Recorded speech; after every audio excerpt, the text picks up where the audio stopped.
Hello everyone, I'm John Croft with Croft Fitness and I'm here at the Orchard in Fordcombe. Today's class is a part of my 5-minute series, and today's class we're focusing on back stretching. These stretches are pretty much all dynamic, they keep moving and is perfect to release our spine from pressure throughout the day, whether at morning, afternoon or evening.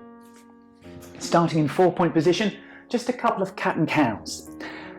Hands underneath shoulders, knees underneath pelvis, breath into prepare, belly button draws away from the floor as we create a stretch through the low back, the mid back, the upper back and the neck. As we breathe in, we draw the shoulder blades down the back, we move our chest forwards and away from the floor. And as we breathe out, the belly pulls in again, we go for that cat. This stretch here as we create the cat is getting our back postural muscles, slightly some of the low back muscles, but we're also getting the little muscles between each of our vertebrae to stretch as well. When we're doing this one here, the cow, stretching the upper back, having abdominals pulled in, abdominals too.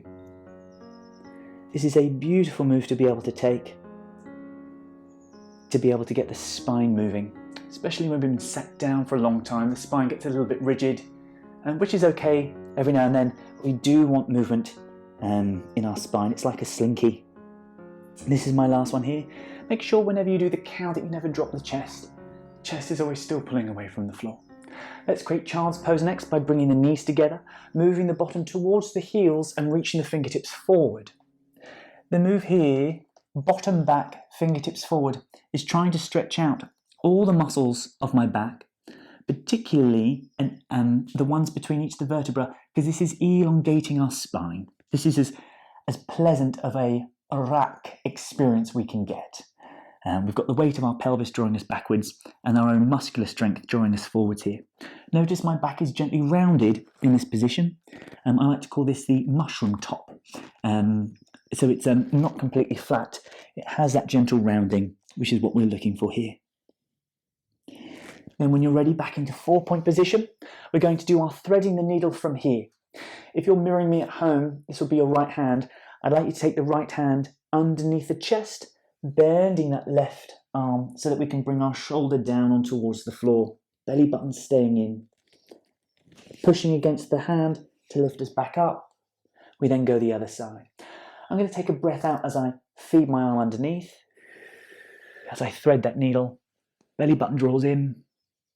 I push down through my hand as I breathe in. Just 2 more of these, please. This one here is called rotation, another type of stretch for the back.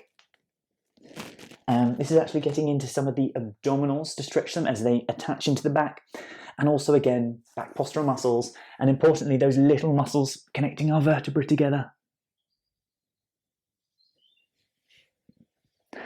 Final child's pose, this time with the knees wide, and you'll notice now that as I reach forward, my spine will be in a different shape before. It was that mushroom top, but now notice that the spine can go the other way just gently. So this is called extension of the spine, or even hyperextension. I'm doing this stretch in particular to do all the muscles I've mentioned before, but now focusing on that upper back area here. Yeah, that sort of postural area I like to think of as sometimes when we're fatiguing rounding the forward, and now we're actually I'm striving to get it to go almost the other way, so it's elongating and straightening at the top of the back. And then pulling in through the abdominals, drawing ourselves up. I'm going to ask for us to move on to our back next. I'm going to have my heels nice and close to my bottom, and I'm just going to create my rotational stretches. My arms are coming out to T-shape, my belly button's being nicely drawn downwards in towards the floor. With each breath out, there are 4 of these, I'm going to give a twist. Knees trying to stay glued to each other and my oppositional shoulder trying to stay down. And if I can manage it, hopefully belly in as well.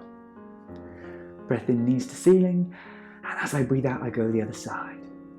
So these small sequence of dynamic stretches are, oh, this feels great, are absolutely perfect for taking any time in the day when you feel that your back needs a little bit of release.